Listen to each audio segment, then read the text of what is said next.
right, welcome everyone to Interconversations, a series of online webinars organized by the internationalization team here at the Department of Early Childhood Education at the Education University of Hong Kong. My name is Alfredo Bautista, and I am Associate Professor and also Associate Head for the Department for Internationalization. I see many colleagues from many countries saying hi on the chat. So as many of you know, Interconversation was born in 2020 during the early stages of the COVID-19 pandemic in the attempt of the department to keep the international ECE community engaged and connected.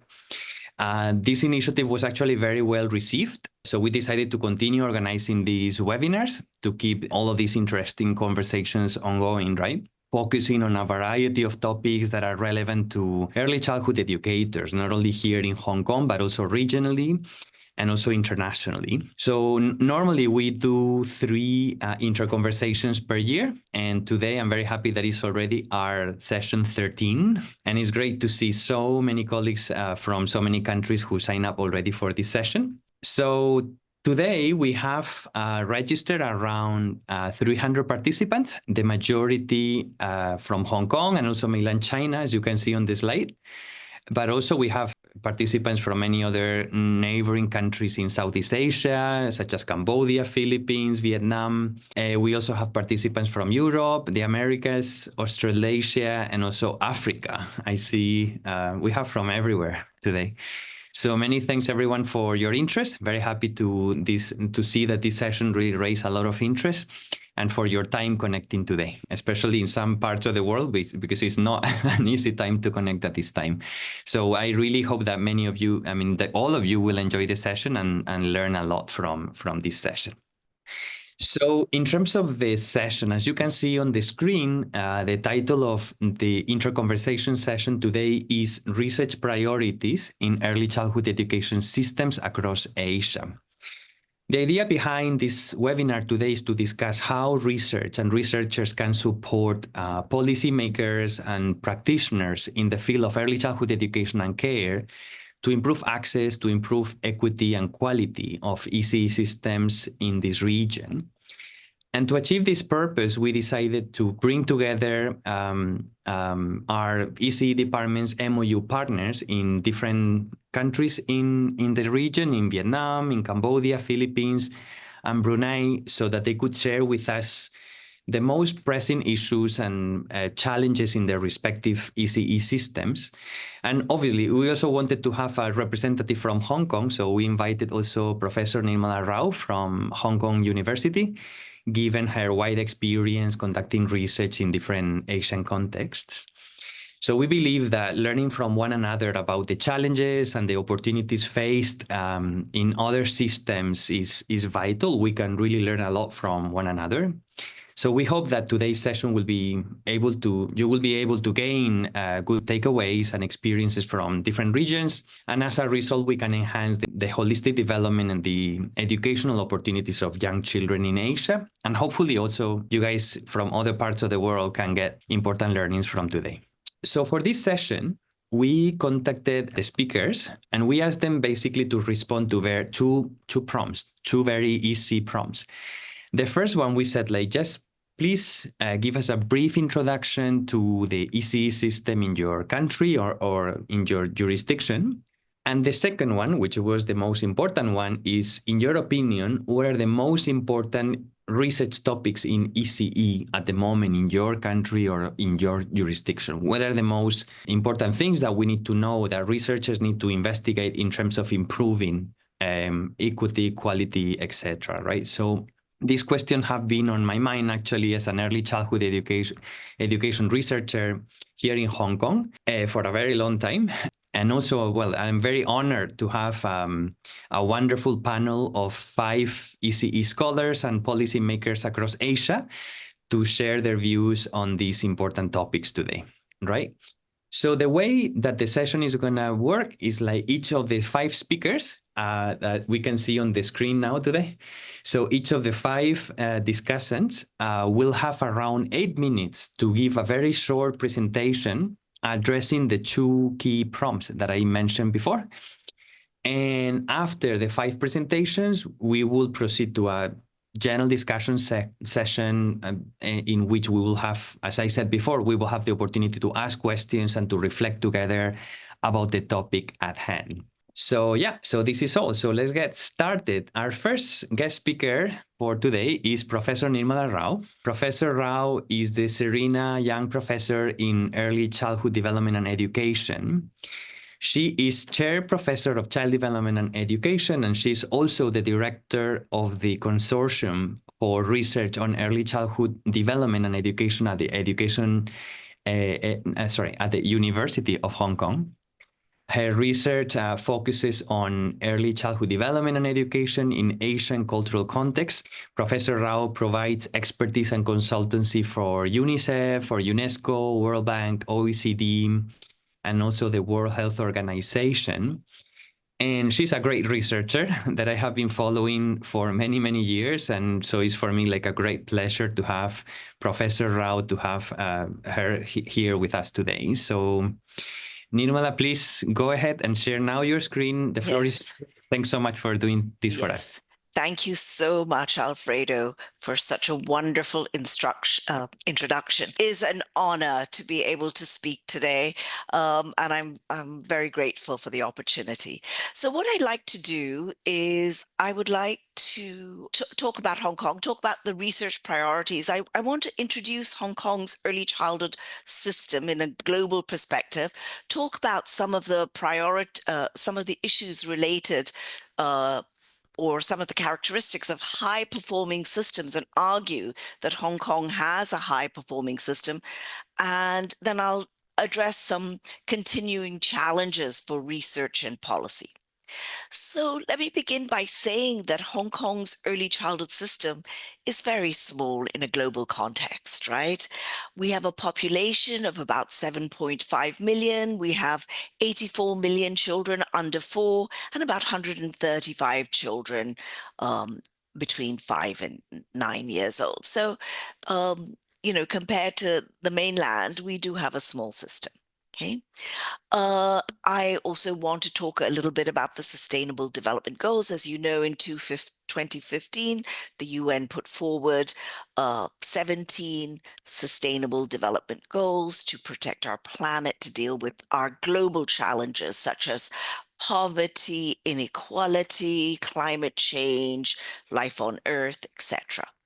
So that was a very big moment for early childhood education because we got a goal specifically related to the early years in the SDG. So SDG 4 is related to quality education, and SDG target 4.2 is by 2030 ensure that all girls and boys have access to quality early childhood development, care, and pre-primary education so that they are ready for primary education. So this was a real win for our early childhood community. And the target has several indicators, 5 of them, and 2 of them are measured. I want to talk about Hong Kong, and I want to actually say that for Hong Kong, we've actually moved beyond these indicators. Target 4.2 relates to how many children have 1 year of pre-primary education before they start grade 1 or primary 1, and where like universal access. Okay, so this is not an issue for us. The other big issue globally is the non-state sector, that is the private sector. Usually faith-based providers, NGOs, etc. So in many countries in our region, we're worried about this sector because they're not regulated. The government regulates government schools, but in Hong Kong, everything is in the non-state sector. The government does not operate schools, but it is not an issue in Hong Kong because every single service is monitored by the government. So the non-state sector is an issue when it's not monitored, right? And so we're very fortunate that we've gone beyond that. So when we talk about a high-performing system, we typically look at 5 aspects. We talk about the policy foundations, what is done by the government to ensure that we have access, equity, quality. We talk about having comprehensive services. We're really concerned about the under 3s these days. We're concerned about funding, about governance, the inspection system. We're concerned about our teachers. Do all our teachers meet our benchmarks for qualifications? Are families involved? We're concerned about the curriculum. We know that having an intentional curriculum is a hallmark of early childhood quality. So do we have individualized curriculum? And more importantly, or as importantly, do we use evidence to drive decisions? So all over the world, we're talking about evidence-based policy, evidence-based decision-making. Are we doing this? So I would argue that Hong Kong does really well on all these, maybe not so well on data to drive improvement, but we do have lots of good administrative data. So let me just talk a little bit about Hong Kong. So I would like to say that, we have just made so many improvements, like many, many other countries in the past 20 years. In 2015, we had a landmark report which made kindergarten education free. Prior to that, for a few years, we had a voucher system. I don't have time to get into it, but basically the government provides free kindergarten education, but it's all in the private sector. So it's supply side funding rather than demand side funding, right? So one, we have universal access, as I showed you with SDG 4.2, but actually we have universal access for 3 to 6-year-olds. There's equity in access. That means all children, regardless of their family background, access services. There's equity in participation, whether you have special needs or you're from non-Chinese background. And there's equity in the quality of service through the inspection. We also have benchmarks to ensure that we meet structural and policy quality guidelines, process quality guidelines. So why else do I say that Hong Kong has a high-performing system? We have a good governance. We have a very good inspection system. As you can see from the graph, the funding has increased markedly from 2006 because the government now funds free kindergarten education. And we actually focus on implementation. So the positive aspect is we have good infrastructure, and there is an effort to make sure there's proper implementation of policies. Basically, the free market with prevail. And as I said, it's all in the private sector. Kindergarten education is totally outsourced to the private sector. So this means that our kindergarten teachers are not government servants, like in many countries in our region. Actually, having a government job is really good because you get civil service benefits, right? So in 2019, we did a study, and we did a real big study of Hong Kong and Hong Kong was chosen as one of 6 countries that has a high performing early childhood system. Others were Singapore, Korea, Australia, England, and and Finland, because their emphasis on social justice. So what are our challenges for research and for policy? I look at research and policy as being very closely intertwined. We really need more data to drive decisions. The pandemic revealed to us what we call the digital divide, like they did in all our countries, right? We still had issues with access to learning when schools were closed. We still have some issues related to non-Chinese speaking children and children with special needs. Yes, they're all in school, but we want a little bit more for them.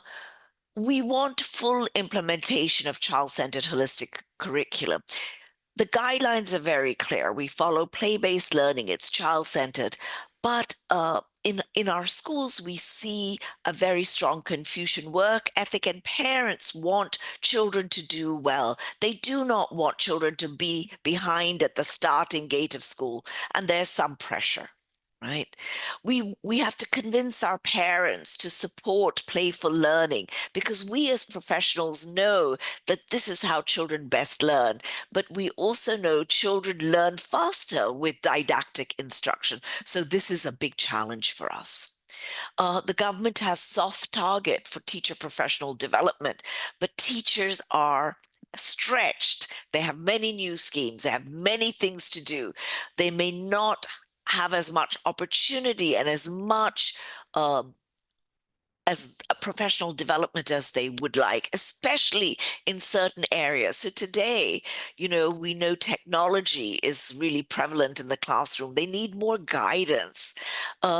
If you ask anybody today, what is the big topic in early childhood, they'll tell you, well, AI and climate change, right? And we just need more data on this. We don't have enough research. I know our colleagues at Edu are doing lots of wonderful research on looking at the role of Gen AI, even at early childhood.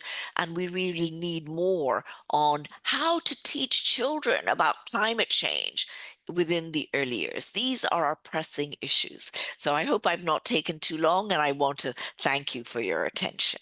Thank you very much. This is perfect timing.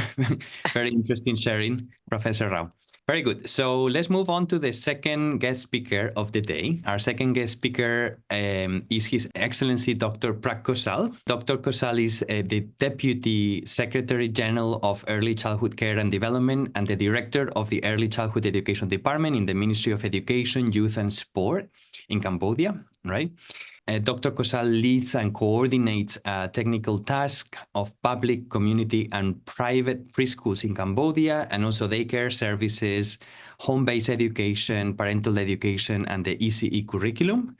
Dr. Kosal also coordinates the Cambodian National Committee for ECCD, formulates policies, and implements multi-sectoral processes. So, Dr. Kosal, a pleasure to have you here today. And now you can just go ahead and also share your screen, and the floor is yours. Thank you very much, Dr. Alfredo and the team for organizing the very beautiful workshop today. My name is Kosal from Cambodia. I would like to share you about the experience about early childhood education in Cambodia. My slide will share you a few points about the first one is about the early childhood education in Cambodia.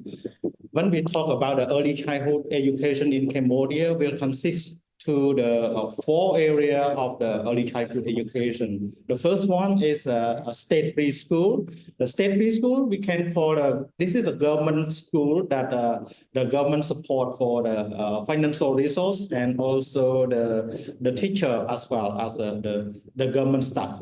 And the second one is the community preschool. The community preschool because the area, especially in the rural area, and the teacher is a very low education background, and have the contract between the teacher and commune council.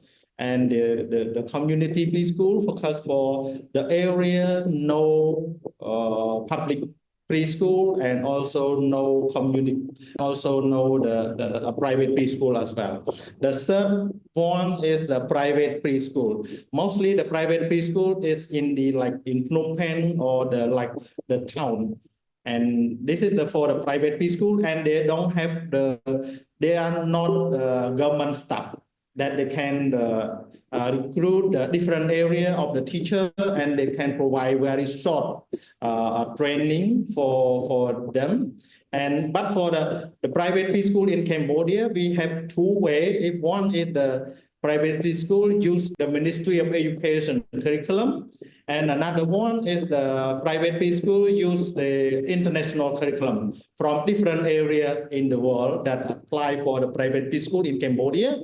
And the fourth point is the parental education. This is the parental education in Cambodia, focus for the state preschool attach the parental education, and community preschool attach with the parental education as well. That the family who have the children under 6 years old. This is the area of ECE service in Cambodia. And we talk about the enrollment rate in Cambodia. Is I just share you all kind of the kindergarten or all kind of the preschool in Cambodia. We have only when we talk about the 5 years old children, is a reach of 65.4%. This is in the school year, this school year. But when we talk about the 4 years old and 3 years old is very low rate enrollment. Only 5 years old is higher until 65.4. This is, but we still missing some out of school of 5 years old. More than 30% still out of school in the nationwide. And the second point I will share you about the policy action in Cambodia, that support for early childhood education, basing on the new education strategic plan 2024 and 2028. We also support for enrollment rate of children aged 3 to 5 years old. This is for the kindergarten in Cambodia age before they move to grade 1 of the primary school. And the education strategic plan in Cambodia is focused in 3 areas of early childhood. The objective one is increase access for early childhood education for all kinds, focus for 3 to 5 years old. And the second objective of the ESP in Cambodia about the improving of the quality of early childhood education program. And the third point is strengthening of the early childhood education operation and also administration. This is the 3 area objective of the education strategic plan in Cambodia. And I also let you know that about the, about the curriculum implementation for the kindergarten in Cambodia. The first one is I talk about the alignment of curricula and the pedagogy for early childhood education, especially for the preschool in Cambodia. We also ensure about the pedagogy of the curriculum alignment between early childhood care and education and transition to the grade 1 of the primary school. And the third point, the second point is strengthen about the coordination and capacity building. We talk about like financial support, information system, or monitoring system for the early childhood education under the structure of the Ministry of Education as well. And the third point is support timely and quality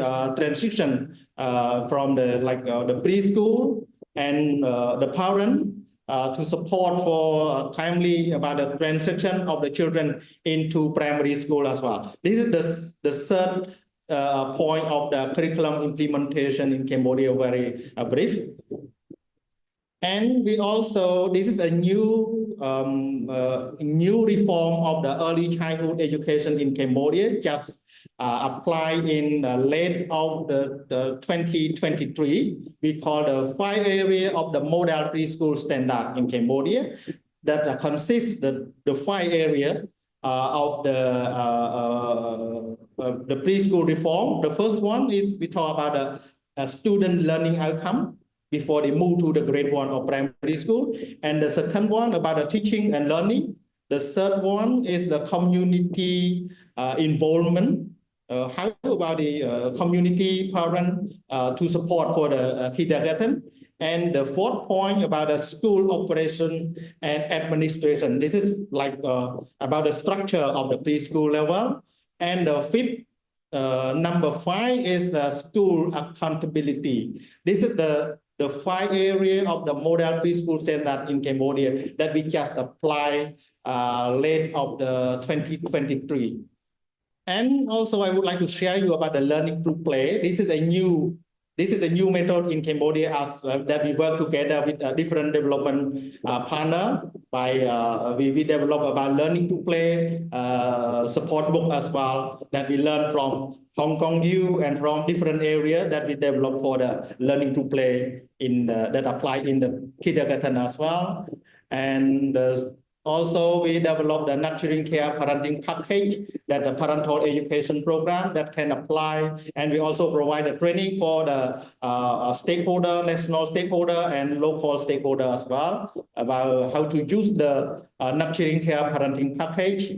And I like to share you about the main challenges. Just the 3 areas of the challenges in Cambodia. The first one is the enrollment rate of 3 and 4 years old, still low. So And also about supporting for children the first 1,000 days still incomplete. This is the very important thing. And the second point is the new curriculum about the learning to play for the preschool have not been fully implemented yet. That we need to try to how to train the teacher, how to apply about the new curriculum as well. And the third challenge is the early childhood educator is insufficient and the major do not meet the qualification requirement yet. This is, as you know about it, in Cambodia, we have only one preschool teacher training center only. So, and we recruit for the government staff only 200 per year. So this is very, there's still lack of a teacher, a professional teacher about the early childhood education. So this is my, I like to share you about this stuff. Okay, so finally, I would like to thank Alfredo and the team for organizing a very important workshop today. Thank you very much. Thank you so much, Dr. Kosal. Thanks a lot. Very good presentation. So let's move to the third guest speaker of our interconversations today. She is Ms. Kelsey Carlton. So Ms. Carlton is Strategic Education Advisor at VVOB Vietnam, which is a non-profit organization, also a partner of our department. Her work focuses on emerging literacy, teacher professional development, and education research. Ms. Carlton also supports the early childhood education sector in the Ministry of Education in Vietnam by providing technical assistance to education programs. So, Kelsey, thanks so much for being here today with us. So now you can go ahead and share your screen, and yeah, the floor is yours. Thank you. Great, thank you so much. Thank you so much, Dr. Bautista and the Education University of Hong Kong for having us. It was great hearing a little bit about what's happening in Hong Kong and Cambodia, and definitely some connections to what we're seeing in Vietnam, so it's interesting. And so today I'm going to speak a little bit about some of the government priorities in the ECE sector in Vietnam in general, and then a little bit about how VVOB, the organization that I work for, fits into that and what type of research we are currently doing and looking to do to support the Ministry of Education to meet those goals and towards their own research agenda. So just a quick overview of some of the key points in the education of the early childhood sector in Vietnam that are relevant to this discussion. In 2019, there was almost 100% of 5-year-olds attending preschool. So it does go a little bit to what Dr. Rao was speaking about as well, of hitting that SDG target. And Vietnam is definitely well on its way to already having met those. So now the focus is shifting to 3- and 4-year-olds, but it is nice to see that access has become equitable access across the country, now reaching that almost 100% number. One of the ways that number was reached is through this access of satellite schools. So satellite schools are essentially smaller schools that are in the rural regions, making students and teachers able to access the school easier. They now don't have to walk an hour to get to the school, but there is a school based in their community. So that was one major renovation from the government across the country that supported access. Of course, there's financial investments in that and campaigning for ECE and other partnerships that needed to be created in order to increase that number. But definitely exciting to see that access for all 5-year-olds has been obtained. So there is a shift now that there is access, to focusing on the quality and the equity of the quality, right? So there is quality ECE in some parts, but is it quality for everyone? And that's where a lot of the work that VVOB does goes into looking at the ethnic minority communities in Vietnam. There is quite a diverse spread of people living in Vietnam, and particularly in the rural regions that speak many different languages, and what does quality access look like for those students.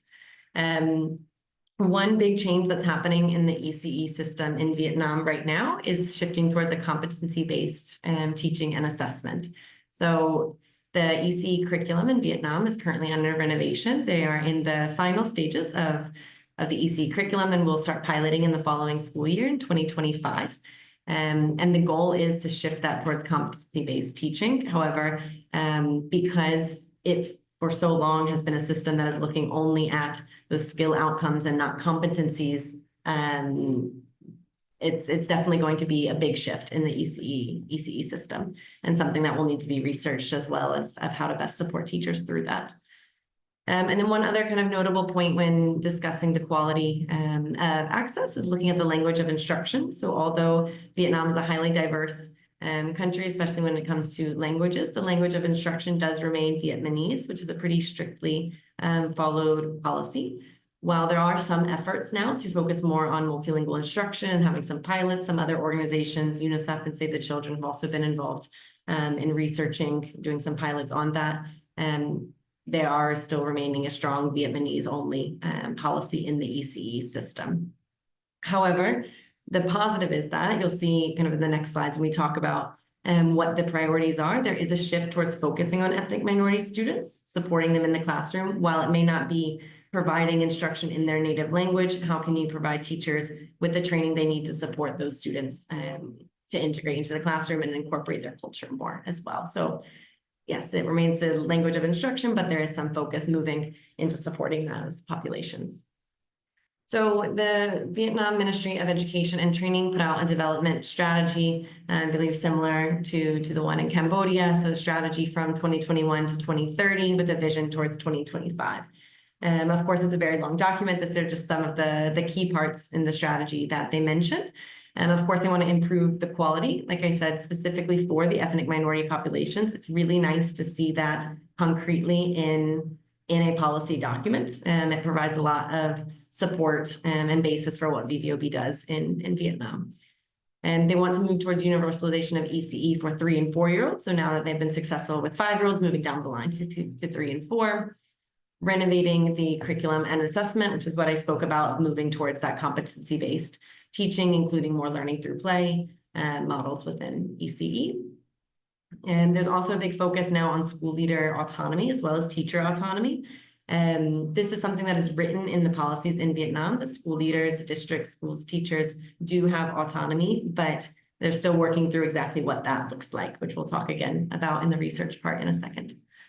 So I highlighted here, these 3 are the ones that VVOB is really focused on, and it's where our kind of specialty lies. So we'll dig into what we're doing research-wise in those 3 areas. And so as a background, like Dr. Bautista said, VVOB is an international nonprofit. We've been partnering with the Vietnam Ministry of Education for over 30 years, and we're in 8 other countries as well. We typically focus just on government capacity development. So looking at that level of the system, and supporting them in providing teacher training, resource development, and then the research and advocacy component, just to give you a little bit of a picture of where we fit into the system. So one thing that we've been talking about a lot at VVOB and with the Ministry of Education is looking at research that actually makes an impact on policy. I think this is something Dr. Rao mentioned as well, making sure that that research is actually closely connected to policy. So a lot of times we've seen research in Vietnam that is focusing on just looking at the solution, which could be learning through play, for example. How does learning through play impact student outcomes? But what we've been trying to figure out and research a bit more deeply in Vietnam is what professional development model goes with that initiative in order to make an impact. So showing it's not only giving teachers materials on learning through play, but what professional development does the teacher need? How do they need to be trained? What coaching, what peer learning needs to be connected to that? So I can give you just like some of the examples of what we've been doing. Some of the different solutions or topics that we look at are learning through play, language-rich learning environments, autonomy, etc., and then pairing them with different teacher professional development models to see which of those combinations works the best and which ones are the most cost-effective. So that typically does go with a cost-effectiveness study and looking for the leanest model, because of course the government does not have unlimited funds to roll out teacher professional development, maybe in the most comprehensive way that we would want. So for VVOB within Vietnam, one of the research priorities for us is looking at the quality of ECE for ethnic minority students. We currently have ongoing research on the effect of creating language-rich learning environments. So we will have outcomes of that in 2026, which would be interesting to share with this community as well. And what we have put as some research that's still needed is more convincing research to the government of the need for these multilingual programs in early childhood. There has been some done, like I said, through UNICEF and Save the Children, but looking at what are the long-term benefits of having multilingual programs in ECE, how feasible is it in a country that has over 100 different spoken languages, what's the model for teacher training, and there's more research of diving into that in order to make it convincing for the government to make changes in policy. And then the last two that we are looking at researching in Vietnam is, like I said, that effective teacher professional development model that goes with them. And we have been working a lot with coaching in Vietnam and then having discussions of, is that the best teacher professional development model for this region, for this country? Or is it more PLCs, which typically are more of a collaborative approach? So doing a bit more research into what is the best approach.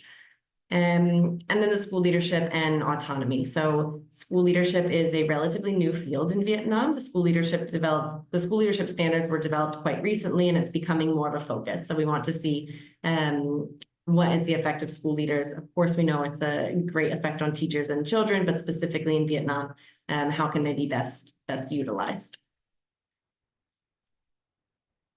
Okay, I think that is my time, but thank you very much and looking forward to the discussion afterwards.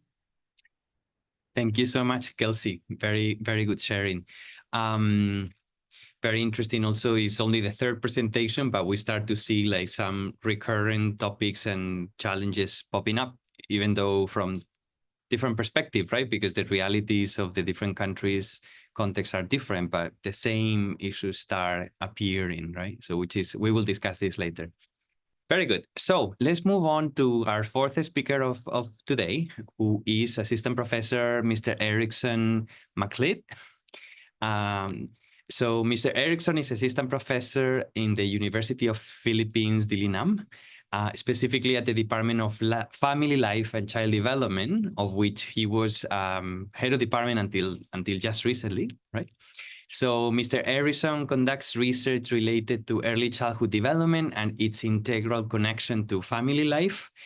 And he enjoys writing storybooks for children to showcase early science and math skills. So Erickson, it's great to see you. It's great to have you here. And now it's your turn, so please go ahead and you can share your screen and go ahead with your presentation. Thank you so much. Good day to everyone. So thank you for inviting me to be part of this important forum. So before I start, I'd like to greet everyone Happy World Children's Day. So it's very meaningful that we have this forum for this very day. So for my presentation, I'll give you a short glimpse or the basic information about the early childhood care and development systems in the Philippines. So in the Philippines, the governing agency for the age 0 to 4 years old programs, or the programs for 0 to 4 years old children, is the Early Childhood Care and Development Council. And while the program for the kindergarten or the 5-year-old program for 5-year-old children is supervised by the Department of Education. So there's a stark difference between the two because the kindergarten program is compulsory, while the programs for 0 to 4 years old is voluntary. So I highlighted this part because it's important to take note of it, similar to the other countries that presented about the access. So fortunately, in the Philippines, we have recently formed the Second Congressional Commission on Education, the EDCOM II, and the EDCOM II released its first year report, the Miseducation, the Failed System of Philippine Education. So the EDCOM II's, one of the focus areas in EDCOM II is the early childhood care and development. And in this focus area, they highlighted several priority areas as well. So one of the priority areas that was highlighted is the supply side factors for the early childhood care and development systems in the Philippines. So I was listening to the different presentations by our neighboring countries, and I'm quite impressed also of how they were able to provide better access to early childhood care and development programs for the children. However, in the Philippines, there is still an issue with the insufficiency of child development centers, especially for its universal ECTD coverage. And Unfortunately, this is also observed and much observed actually with economically disadvantaged municipalities. So to give you an idea, there are only 1 to 2 child development centers for every 10,000 children, each 3 to 4 years in 6 class municipalities. While for the first class municipality, there are around 6 child development centers. So if you're going to look at it, it's quite contradictory that the lowest or the economically disadvantaged municipalities has the lowest number of child development centers. So if that's the case, then perhaps we really have a huge problem when it comes to access to the child development centers, particularly for the age group 3 to 4 years old. So, and when it comes to access, the participation also of the children and their families were looked into. So this one is a gap provided by the Philippine Statistic Authority 2019 Functional Literacy and Education Survey, and they asked what is the main reason for the parents not to allow or not to enroll their children in going to school. And for the 3 to 4 year old age group, there is a 97.8 or 97.8 percent of the participants responded that they did not allow, or they are one of the reasons for not attending to school is they believe that the children are too young to go to school. So if we are going to look at these concern when it comes to access, it's something that we need to take into account. How are we going to convince these parents, these family members on the importance of child development programs and its contribution to their family life, or its contribution as well ultimately to the children themselves? So another issue that was highlighted by the EDCOM II is the lack of programs to support the child development workers, teachers in education and training. So currently the curriculum of the early child education program faces challenge due to misalignment with the competency standards of the governing body when it comes to the child development program. So it is something that we have to look into, and how are we going to connect what is being taught to our pre-service teachers, and how it will be translated to the curriculum that is needed by the or that is going to be implemented in our child development centers. Um, and similarly, we also have a concern on the number of providers of early childhood development or early child education program. So there are only 224 higher education institutes, and which is quite limited to if we are going to provide this factor, the supply side factor of having more teachers and professionals in the field. So this certain issue is very important for us to consider, and a specific area that we can look into for our further research. So to give you an example on the staff qualifications of the early childhood care and development programs in the Philippines. So our child development teachers and child development teachers and workers must be bachelor's degree holder, and they must have attended various training sessions related to ECCD or ECE, etc. And it is something that we are similar to the other neighboring countries in the ASEAN region. However, in practice, and when when the Department of Social Work and Development identified the number or the distribution of child development workers and teachers highest educational attainment, it's only half of the number of the professionals and paraprofessionals in the field. So there is only 52.2% who are college graduates, and 24% is some college graduate, and the other are high school graduate, and some are even vocational only. Similar to that, another issue that we would like to highlight also is for pre-service teachers, sometimes they do not like, or they do not see the need to become early childhood development practitioners. So it's quite interesting to note how these graduates do not practice their own degrees for various reasons. And In certain studies by EDCOM II, they highlighted that these reasons include the meager honorarium, the absence of job security, and a lack of career progression. So just like what I told you a while ago, the programs for 3 to 4 years old is not compulsory in the Philippines, meaning to say it is voluntary. Therefore, the different facilities or the different systems and processes are not mandatory for everybody. So what it is being done, it is the local government unit who oversees and who provides resources to these child development workers and teachers. And unfortunately, only 11% of our child development workers and teachers hold permanent positions. And if we are going to highlight the access, the quality of the programs, I think it's quite important for us to note as well the tenure and the permanency of these professionals. At the same time, the teachers also indicate that they only have 2% or two training courses that is very limited. If we are going to provide more understanding or to provide more knowledge and have capacity building for these professionals. So to give you an idea, this is the visualization of the percentage of the number of professionals or the child development workers and teachers in the Philippines. So 79%, it's non-permanent, and which is a very big number, while the 11% and the 9% at 11% is permanent, while the 9% is volunteers. So if I'm going to sum up the different concern areas mentioned by the EDCOM II, particularly for the supply side factors, early child education is not equally accessible throughout the country. It's something that we have to look into and something that we need to further understand.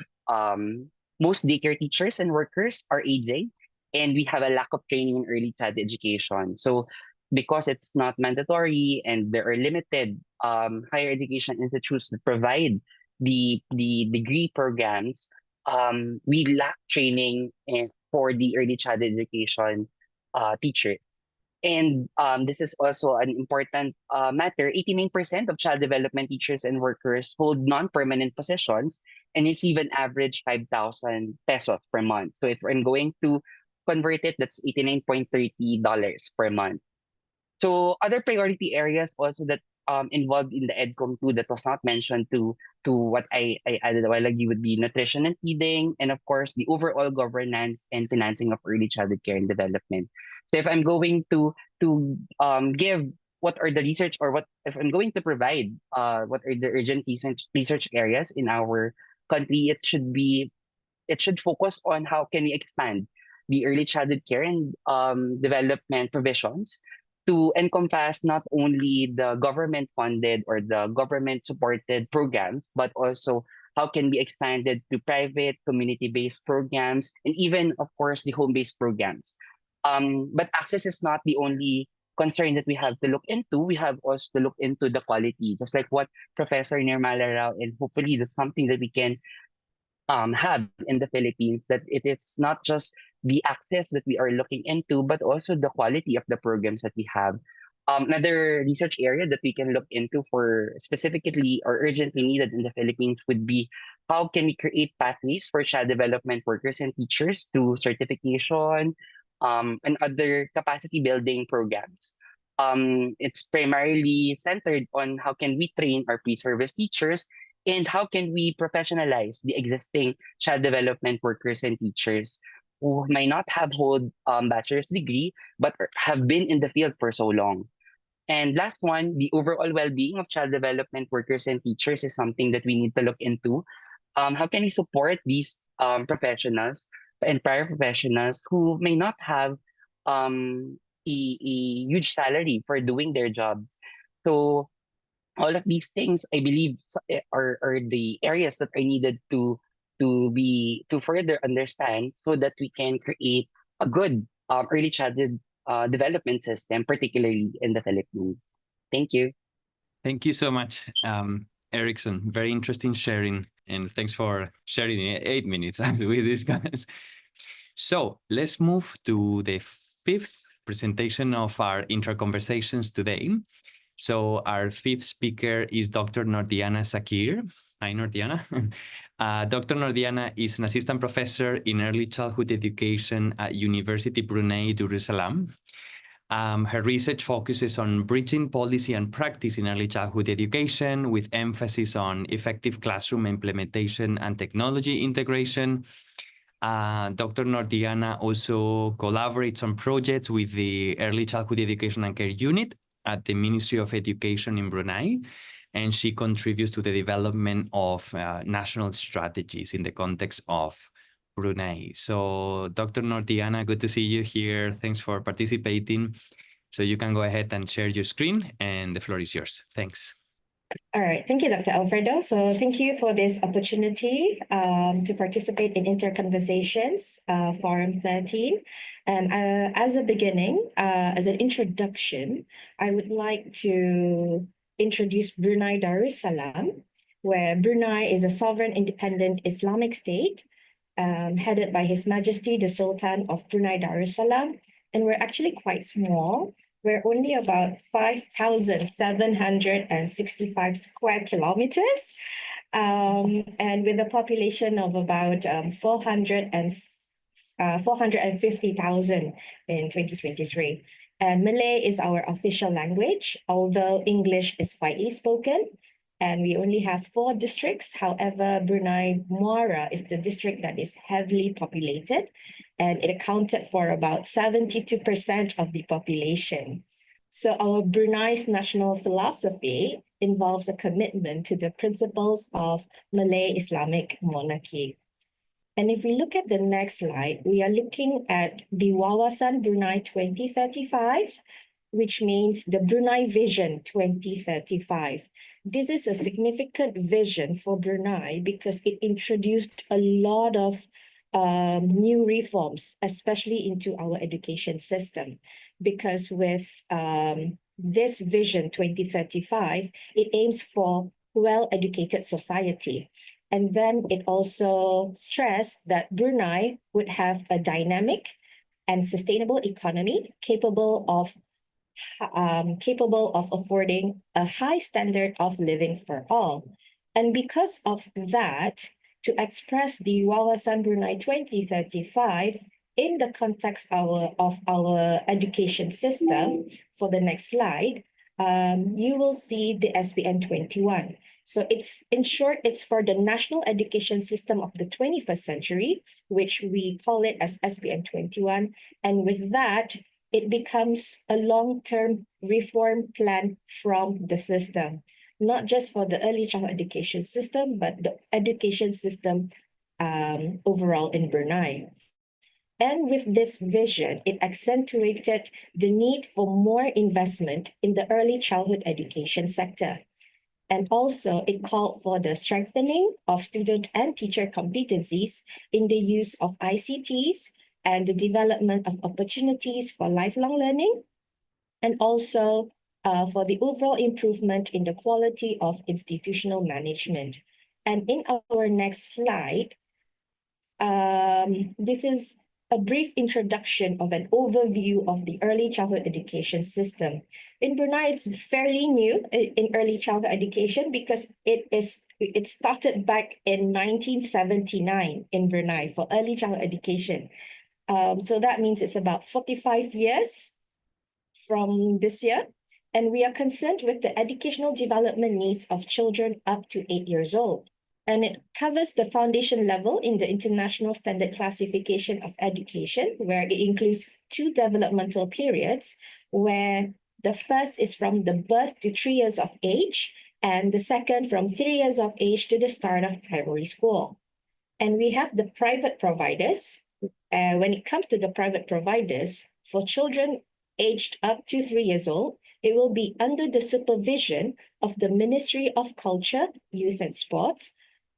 And then they are also exclusively responsible for providing childcare centers in Brunei. So under the Ministry of Education supervision, these private providers are solely responsible for delivering early childhood education through preschools for children aged 3 and 4, which means in terms of the government sector, we have not provided that service yet.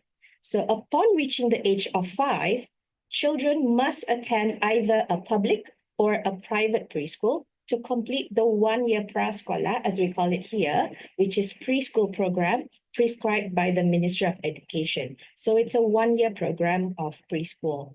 And prior to that, if the child may not have any school experience prior to that, if they do not go to any private kindergarten prior to that. The Ministry of Health is the primary provider of healthcare services for children and works to complement the functions performed by the other 2 ministries. And then if we look at the next slide, which is this table, this is the latest that I can share for today. So preschools, there were about 117 public preschools from 2020 to 2021, providing for 2,388 students of 5-year-old children. And in that year, there were 72 private schools, preschools, and providing for 10,489 3 to 5-year-olds. And this has a ratio of teacher to pupil ratio in Brunei. Early childhood education sector is estimated to be between 1:20, although there's no official calculation of this ratio available. So that's an estimation based on the classroom observations that we made. And then in the next table, we look at, it presents a more recent data on the Brunei's teaching workforce in the public preschools. So in April 2022, there were about 196 teachers in Brunei public preschools. So only 1/8 were male, indicating the extent to which early childhood education is predominantly a female profession here. As also shown in this table, there's only about 96, which is equivalent to 49%, were trained in early childhood education, while the rest are from general degree background, okay? And although most public preschool teachers were untrained in early childhood education, the early childhood education unit in the Ministry of Education routinely provided them with in-house training and workshops for their professional development. And however, they remain unaccredited for professional certification because it's under the ministry. The situation highlights the need for more public preschool teachers to be formally trained in early child education to provide a high quality of teaching and learning within Brunei's early childhood education sector.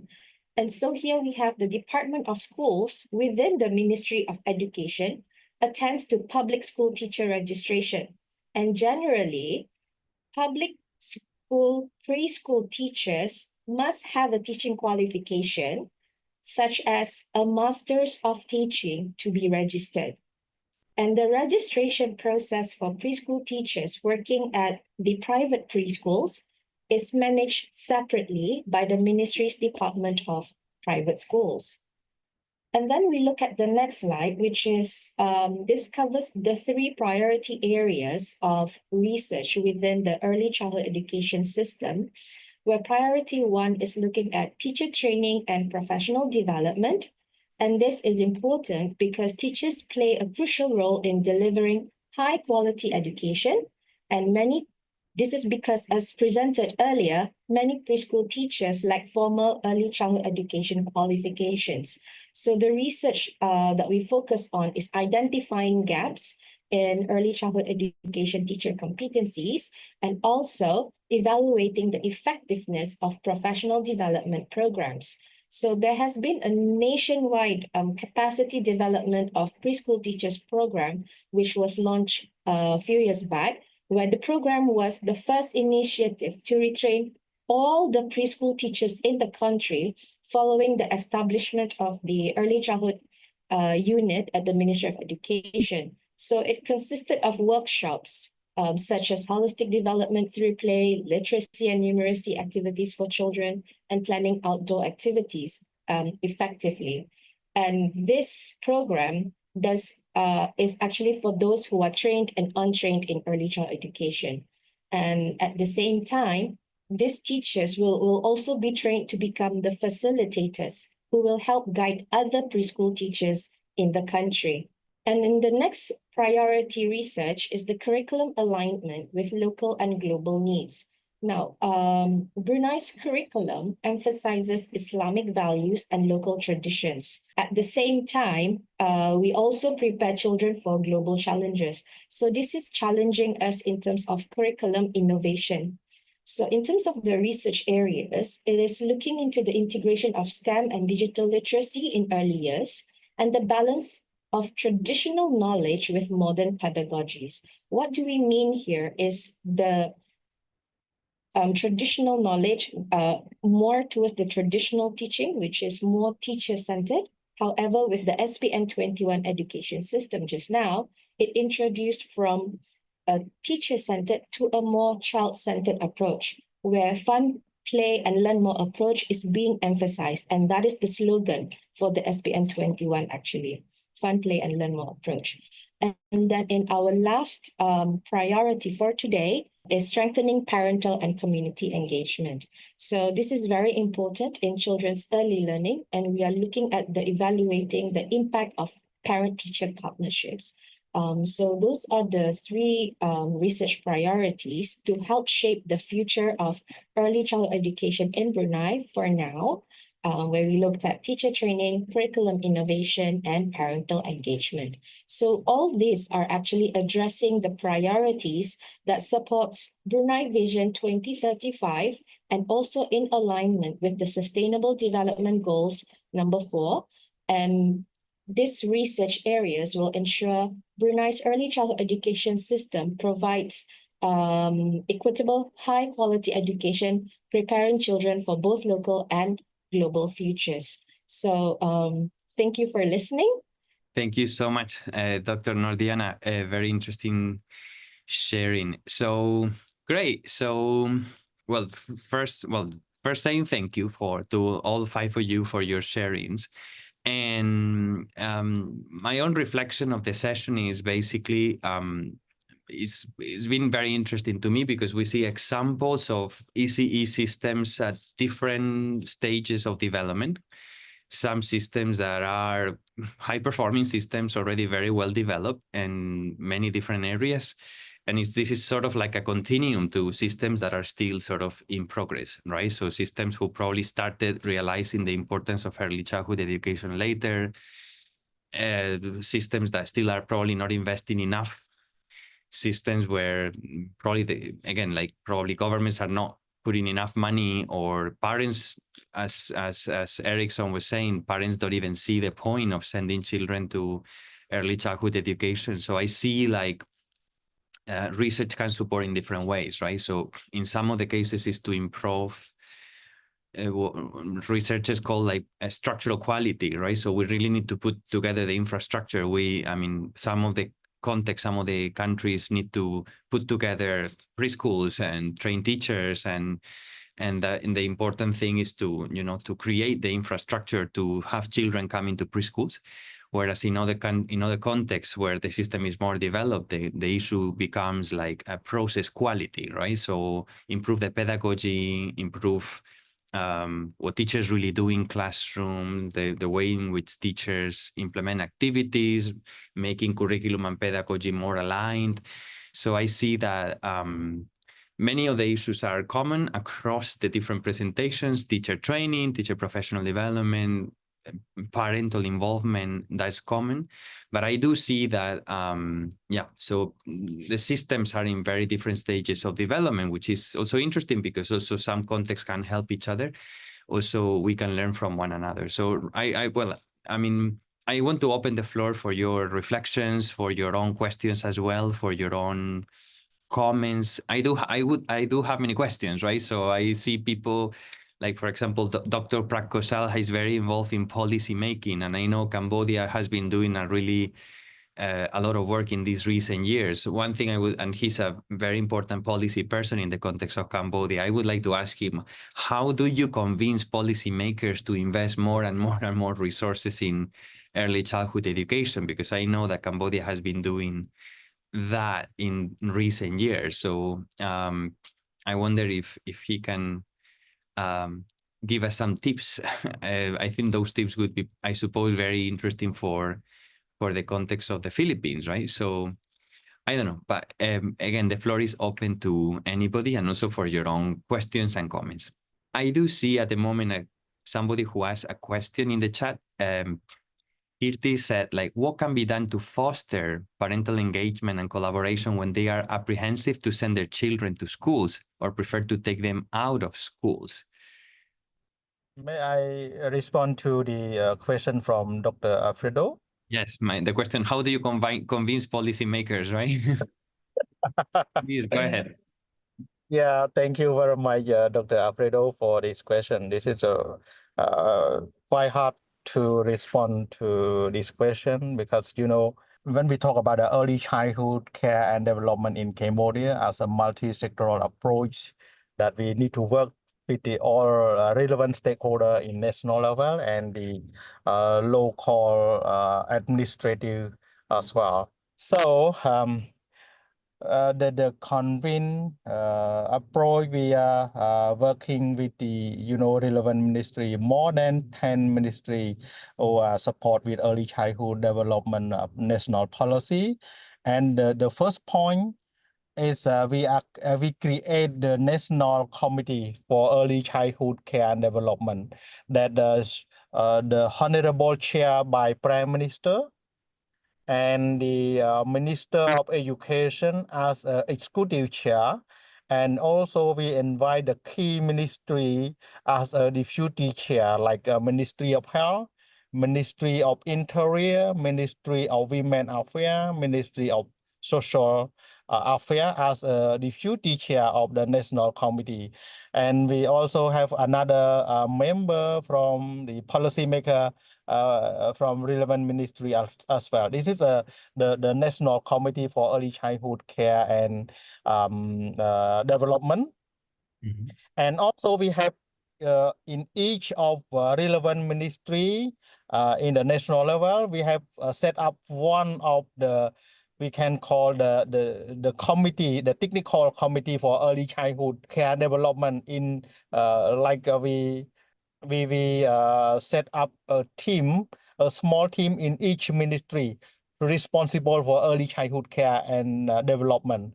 And then we also have a general secretariat for early childhood care and development national committee as a coordinating body and easy to cooperate, like invite for the meeting and sharing document and also monitoring and reporting as well. This is for the national level. And also we have the local level. We use the structure of the local, like the provincial level. We have the committee for early for children and women affairs that have to respond for early childhood care and development.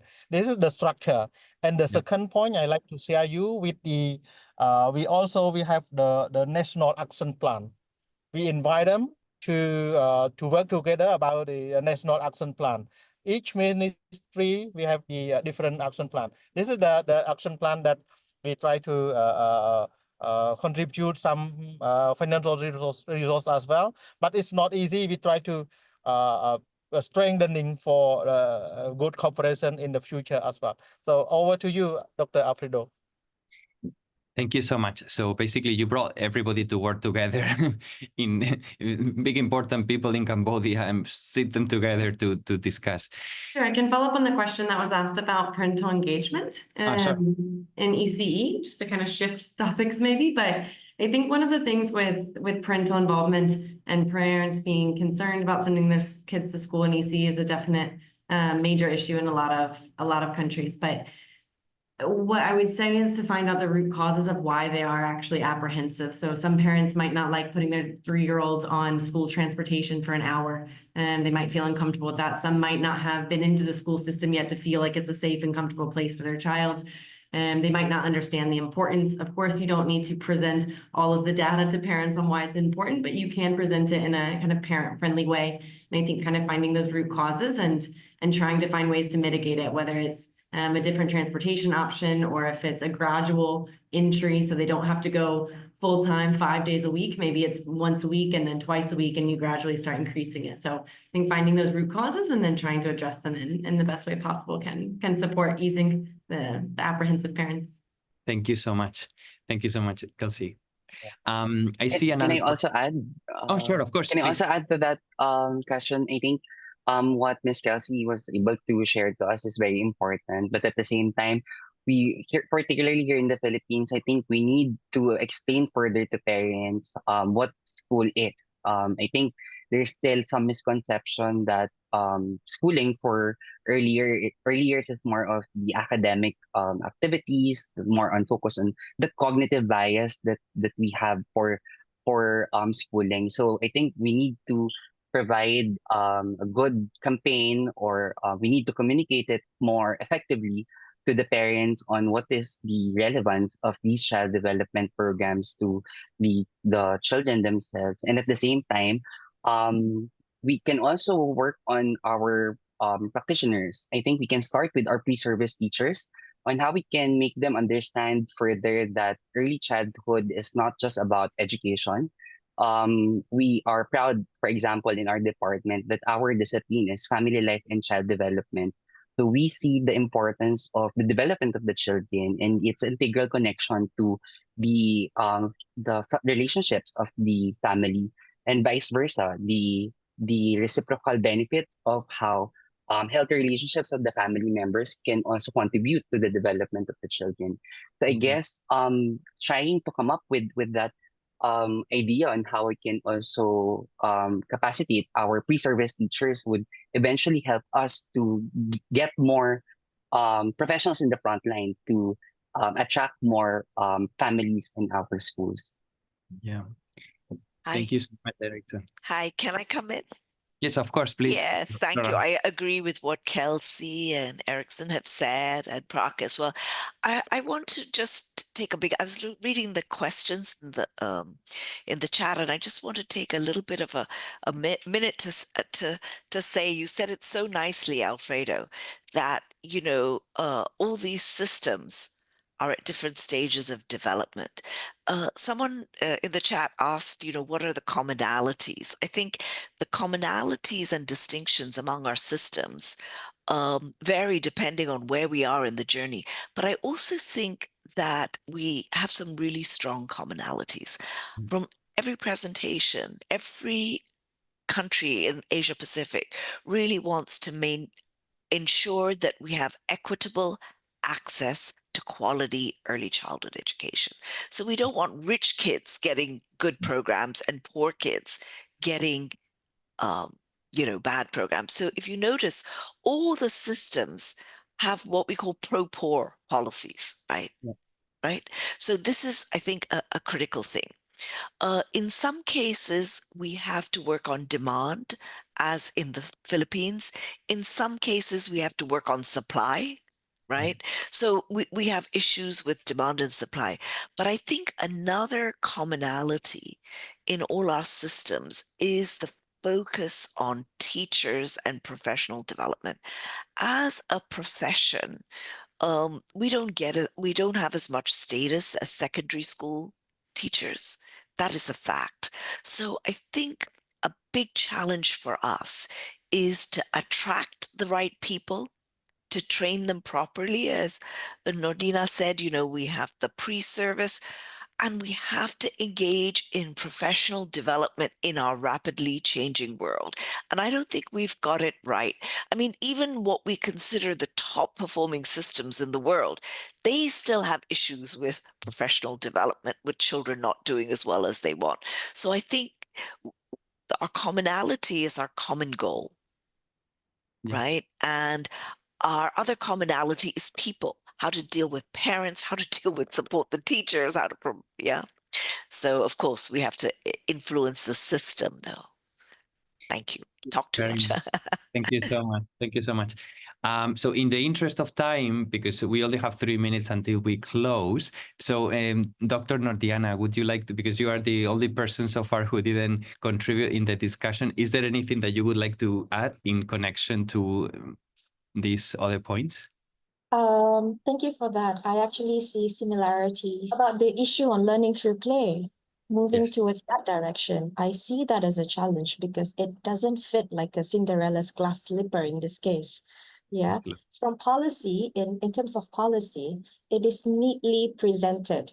But in terms of implementation, whether there is friction and fusion within the culture of the country itself, whether it fits, and also with the teacher's beliefs, it plays around all these variables, and also those beliefs actually impacted the implementation in the classroom. So there's a policy friction, whether are we fitting in the notion of learning through play, especially in countries like Brunei. We are very rigid in terms of teacher-centered and trying to move into child-centered learning. We are still facing challenges, and parents tend to question us, where is the learning here? So I see that as a similarity, and also a similarity in terms of professional development of the teachers, that we are also at the same page of trying to improve our teacher quality. So what I understand, to conclude my opinion on this similarity and differences,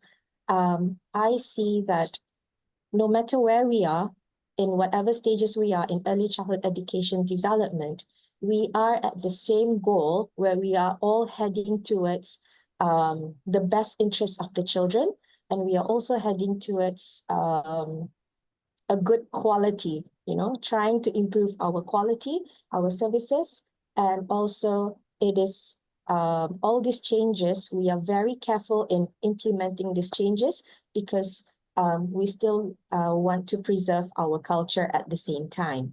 So education reforms is a dynamic process. So we are still learning from each other what works, what does not work, and what works in our country. So I love this session where we can learn from each other about where we are in terms of early childhood education development and progress. Thank you. Excellent. Thank you so much. Well, I'm connecting with this, right? So one of the reasons also why I like to run these sessions is because there are also people connecting after as a result of these webinars, right? So people get to know each other and they hear interesting ideas, and then they can connect and call others. And I have seen so many projects and people end up working together as a result of this session. So it's already 6:30, so we always like to try to close the sessions on time.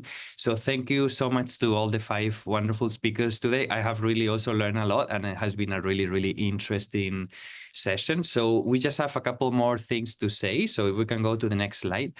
I would like to say thanks also to Sophie and Jana, who are some of my team members, and they help me in internationalizations, always running these sessions. So thanks so much for their help. And then just we have in our department, we have all kinds of social media that you can follow if you would like to follow the work that we do at the Department of Early Childhood Education and EDU Hong Kong.